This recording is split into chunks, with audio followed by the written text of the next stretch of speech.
success stories in different communities from the expert speakers.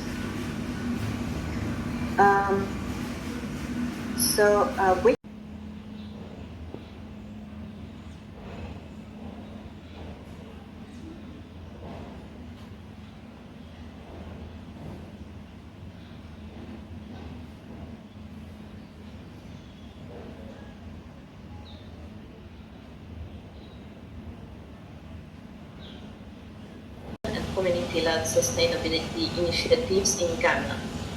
She currently serves as a project officer at the Water Resources Commission under the Blue Deal initiative, where she works on integrated water and ecosystem management in the Upper East region.